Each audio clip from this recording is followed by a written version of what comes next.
Estamos em mais um Memória Legislativa, recebendo aqui a professora Maria Cristina Rangel de Souza Martinez. Aliás, começou como estagiária, professora, tutora, assistente de direção, diretora, supervisora de ensino, professora universitária, militante das entidades educacionais, vereadora e diretora de educação de Bebedouro e de Taquaral. Mas vamos falar um pouquinho da sua infância, Cristina, aqui em Bebedouro. Sua mãe era doméstica, seu pai era tesoureiro. Quais as lembranças que você tem aqui da sua infância? Onde você morou? Da minha infância, né? A minha infância foi muito boa. Eu morei no São Benedito.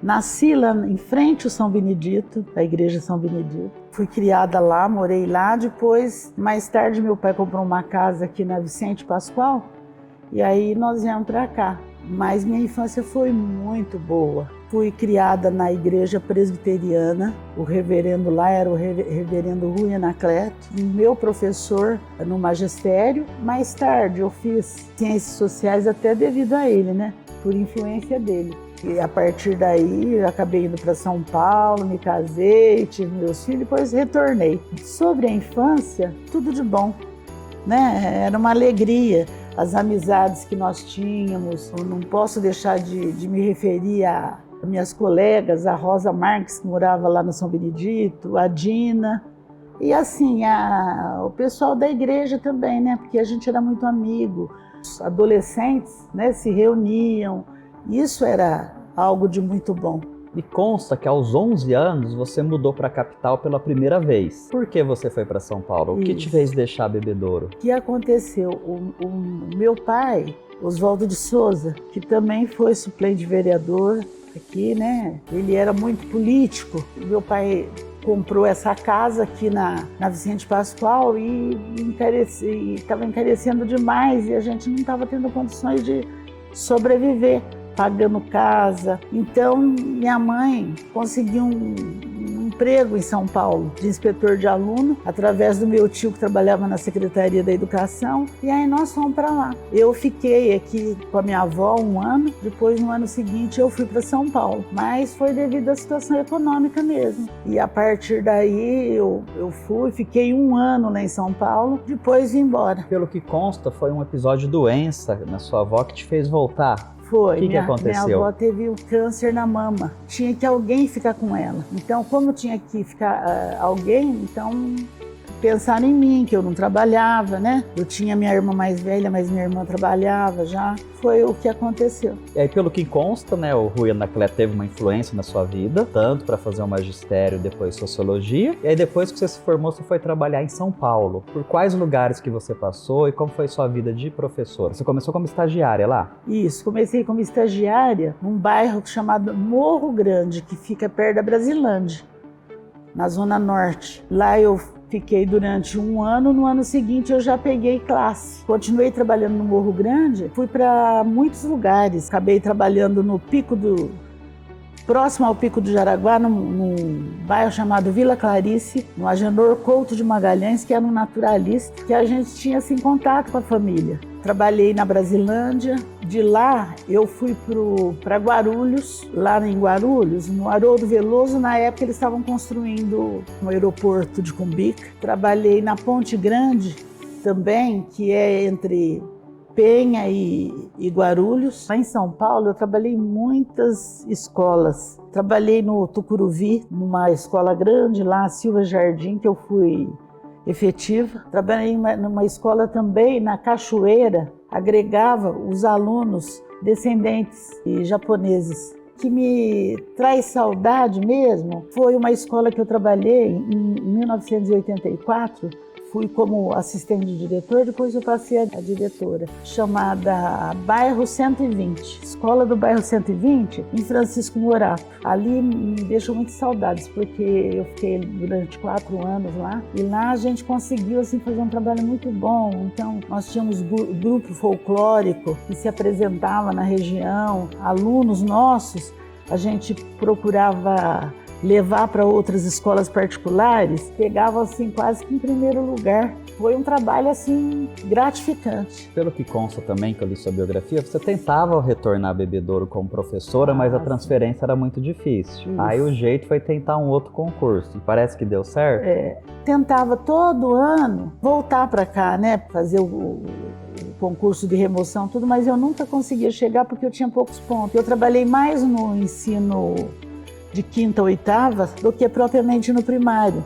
Então ficava muito difícil. Aí eu tentei o concurso de diretor. A gente juntava e estudava muito, né? Os diretores, os professores. Foi onde a gente conseguiu assim vir para Bebedouro. Aqui eu fiz o concurso, indiquei Bebedouro, peguei em primeiro lugar aqui. Eu tive a oportunidade de escolher o Pascoal, que deixou saudades também. Você foi a primeira mulher que liderou uma greve aqui na educação? Também. Liderei em 89, né, quando eu voltei para Bebedouro. Aí eu já pertencia ao DEMO, que é o Sindicato de Diretores de Escola, porque quando eu ingressei, vim para cá, eu vim como diretora. E aí eu já consegui liderar lá o pessoal, também os professores. E a adesão foi total? Total. Era assim, 10% de pessoas assim que sempre teve medo, né, por causa de greve e tudo. Nós conseguimos fazer uma greve muito bonita. E teve um fato muito interessante. Quando a gente estava em greve e eles disseram que não iam receber a folha de pagamento, essa coisa toda, ninguém fez a folha de pagamento. Foi total, 100% dos diretores, né? E depois, mais tarde, nós fomos acertando isso aí tudo. E você também é responsável pela direção do CPP. Sou. Como que você se tornou diretora? E para quem não conhece, o que é o CPP e qual a importância dele na vida dos professores? Tá. O Centro Professorado Paulista, eu consegui me associar em São Paulo. E nessa época eu trabalhei na Vila Clarice, que fica bem embaixo assim, do Pico do Jaraguá. E um dia ele me levou lá no CPP e eu acabei me associando. Foi muito bom, né? Porque eu fui recebendo material, aprendendo. Em 1980... foi quando eu me associei ao CPP. Em 1984, eu me associei ao DEMO. Por quê? Porque eu passei a ser vice-diretora, assistente de diretor de escola, no bairro 120, em Francisco Morato. Eu procurei a entidade para aprender e aprendi como fazer para ser um bom diretor.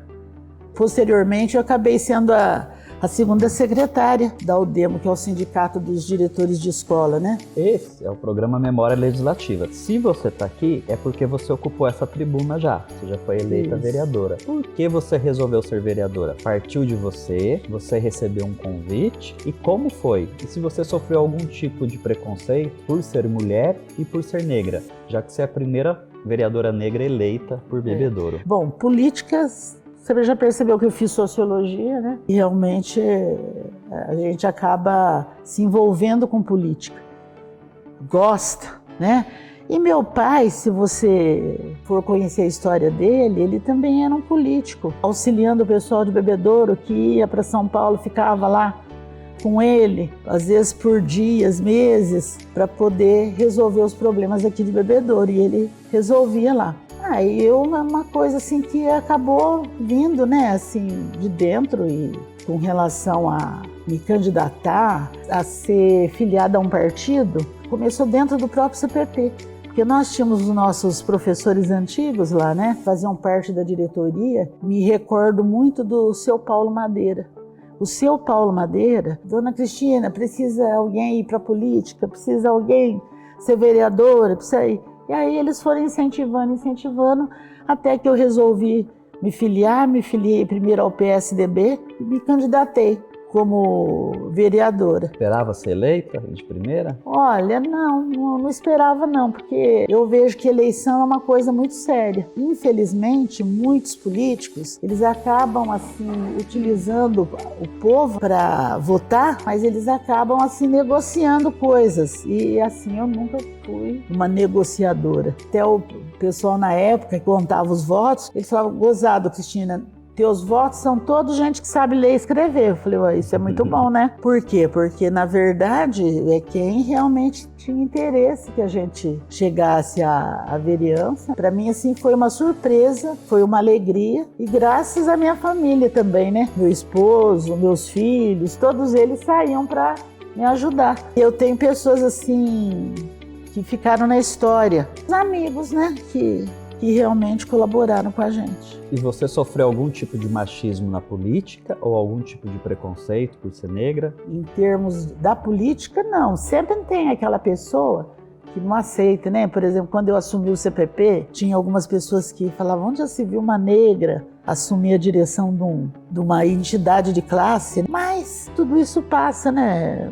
Assim, eu nunca me importei muito, não. Continuei trabalhando e sempre, na minha visão, o político ele tem que trabalhar. Então ele tinha que fazer, trabalhar e dar conta das coisas. Muitos meus eleitores da época não aceitaram muito de eu ir para a educação. Só que eu também não me arrependo de ter ido para a direção da educação, que a gente conseguiu mudar a educação do município. Quais as principais mudanças que ocorreram naquele período? Uma das principais mudanças foi a questão da educação infantil. Estava surgindo, né, como educação infantil, porque até então, quem era responsável pela educação infantil eram as primeiras damas, o Fundo Social. Então, entramos na educação já pensando de levar a educação infantil para a educação. Olha, foi uma coisa maravilhosa. Foi quando a gente conseguiu, com o prefeito também professor, né, bastante comprometido com a educação, autorizava que a gente tomasse algumas atitudes. E uma das atitudes foi a criação do cargo do professor da educação infantil. Todo o meu período que eu fiquei na educação, nós investimos em professor, nós investimos nos nossos auxiliares, né, nos supervisores, nos assistentes pedagógicos. A gente procurou investir, porque um investimento é alguma coisa que ninguém nunca tira. E a pessoa sempre vai ter isso aí como conhecimento, né? Haja visto que a mudança assim, foi quase que total dentro da educação. No fundamental, nós continuamos com também as capacitações, importância muito grande aos deficientes. Tanto é que nós conseguimos uma sala para deficiente visual, na época, com toda a aparelhagem, inclusive computador, que se localizou lá no Leles do Amaral, que era um lugar que a gente tinha. Transformamos o Leles do Amaral, que era um local assim que meio banalizado, né? Era aluno de uma escola, de outra escola, que frequentava lá, e nós conseguimos mudar tudo. E criamos lá, na época, um berçário, porque naquela região não havia berçário. E a gente conseguiu, então, fazer uma escola diferenciada, que tinha o berçário a partir do zero, né, dos 4 meses, até o ensino fundamental, até a 8ª série. Por que isso aí? As crianças, muitas vezes, não terminavam. Vinham para as escolas da cidade, eram muito discriminadas, e aí não terminavam. E lá a gente conseguiu mudar. Uma pessoa muito importante lá, a professora Nívia e a professora Carminha Campanelli, foram meus auxiliares na época como diretores de escola. Mais tarde você retornou também à educação, na gestão do então prefeito italiano, e foi nesse período que você foi acometida por um câncer, mesma doença que a sua avó teve lá atrás. Você teve medo? Como foi o período da descoberta, aceitação, tratamento e a cura? A princípio, né, o dia que eu fui fazer o exame, eu saí daqui e fui para acompanhar do meu esposo, São José do Rio Preto, que me mandaram lá, porque aqui eles não detectavam que tinha o câncer. Fui, fiz e detectou. Aí eu fiquei todo um período grande me cuidando, né, e me tratando lá no Hospital de Barretos, Hospital do Câncer de Barretos. Fui muito bem atendida pelos médicos, por todos lá. E, assim, o medo, a princípio, depois não. Porque eu acho que na vida, né, a gente tem que aceitar tudo, né? E nós que fomos criados na seita evangélica, a gente tem que ter uma outra visão de mundo, uma outra visão de futuro. Fui fazer o acompanhamento lá, mas nunca fiquei tensa, nervosa, não. Aí consegui fazer a cirurgia e posteriormente fazer o tratamento até 2019, quando me liberaram desse cuidado, né? E agora, recentemente, eu fiz outra cirurgia em 2023, dia 24 de maio de 2023, que também foi um nódulo no fígado e que também era um câncer. Continuo em tratamento. Com a ajuda da família, que nunca deixa, né, de lado.